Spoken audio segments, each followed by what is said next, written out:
ఓం సదాశివసమారంభాం వ్యాసశంకరమధ్యమాం అస్మదాచార్యపర్యంతాం వందే గురుపరంపరాం. జ్యోతిష్ శాస్త్రాన్ని భావితరాల వారికి ప్రసాదించిన ఋషుల యొక్క పాదపద్మాలకి నమస్కారం చేసుకుంటూ, అలాగే నాకు ఈ జ్యోతిష విద్యను నేర్పిన గురువర్యులు జ్యోతిష బ్రహ్మ కీర్తిశేషులు శ్రీ ఏరంకి సూర్యనారాయణమూర్తి గారు సూర్యశ్రీ దైవజ్ఞ గారి యొక్క పాదపద్మాలకి నమస్కారం చేసుకుంటూ, ఓం శ్రీ మహాగణాధిపతి నమః, శ్రీ గురుభ్యో నమః, హరి ఓం. వీక్షకులందరికీ నమస్కారం. మార్చి నెల 31వ తారీఖు లగాయితూ ఏప్రిల్ 6వ తారీఖు వరకు ఉండేటువంటి గ్రహగతుల ఆధారంగా ద్వాదశ రాశుల వారికి ఈ వారం ఏ విధమైనటువంటి శుభాశుభ ఫలితాలు కలగబోతూ ఉన్నాయో ఈ కార్యక్రమం ద్వారా తెలుసుకుందాం. అందులో భాగంగా ఈ వారం ఉండేటువంటి గ్రహగతుల్ని గమనిద్దాం. ముఖ్యంగా ఈ వారంలో మేషరాశి యందు గురు బుద్ధుల యొక్క సంచారం ఉంటుంది. బుధుడు వక్రించి తన యొక్క ఫలితాలను ఇస్తూ ఉన్నారు. అలాగే కన్యారాశి యందు కేతువు, అలాగే కుంభరాశి యందు కుజ, శనేశ్చర గ్రహాల తాలూకు యుతి కనబడుతూ ఉన్నది.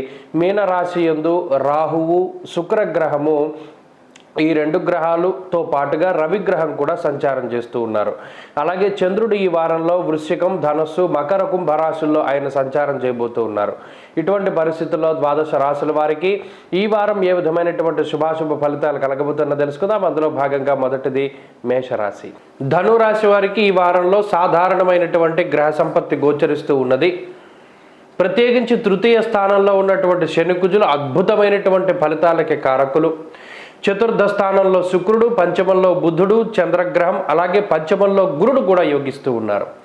ఇలా యోగించేటువంటి గ్రహాలు ఎక్కువగా కలిగి ఉన్నటువంటి రాశి ధనురాశి.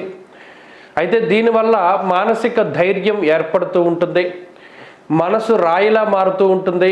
కొన్ని విషయాలకి చలించరు. ఏం జరిగినా నా ధోరణి ఇదే అనుకునేటువంటి విధంగా ముందుకు సాగుతూ ఉంటారు. కొంత సాహసోపేతమైనటువంటి నిర్ణయాలు తీసుకుంటారు. కుటుంబ సభ్యుల యొక్క సహాయ సహకారాలు, బంధుమిత్రులు లేదా తోబుట్టువుల యొక్క సహాయ సహకారాలు ధనురాశి వారికి లభిస్తూ ఉంటాయి. అంతేకాక విద్య, ఉద్యోగము, వ్యాపారం లాంటి అంశాలు చాలా మెరుగ్గా కనబడుతూ ఉన్నాయి.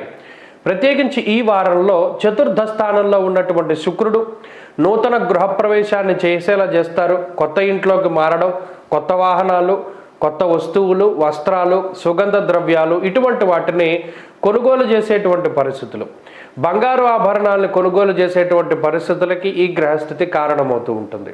అలాగే ఉద్యోగంలో ఎదుగుదల, స్థిరమైనటువంటి ఉద్యోగం దొరికేటువంటి అవకాశాలు, అలాగే ఉద్యోగపరంగా ప్రమోషను, గుర్తింపు, అవార్డులకి సంబంధించినటువంటి విషయాల్లో కూడా ధనురాశి వారికి సానుకూలమైనటువంటి ఫలితాలు ఉన్నాయి.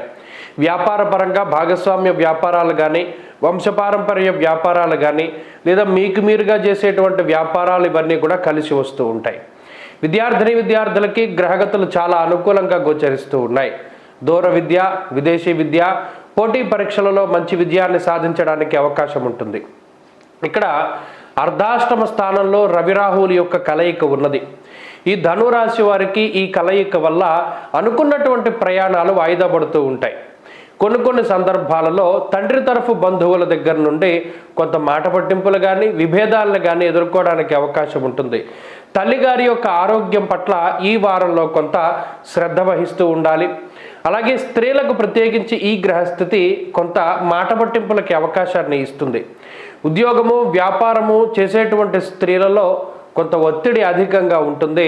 ఆ విషయాన్ని దృష్టిలో పెట్టుకోవాలి. ధనురాశి వారు ఈ వారంలో మరింత అనుకూలమైనటువంటి ఫలితాన్ని సాధించడానికై అనఘాదేవి సహిత దత్తాత్రేయ స్వామి వారి యొక్క ఆరాధన అధికంగా చేయాలి. దత్తాత్రేయ స్వామి వారి యొక్క స్తోత్ర పారాయణం మంచి ఫలితాన్ని ఇస్తుంది.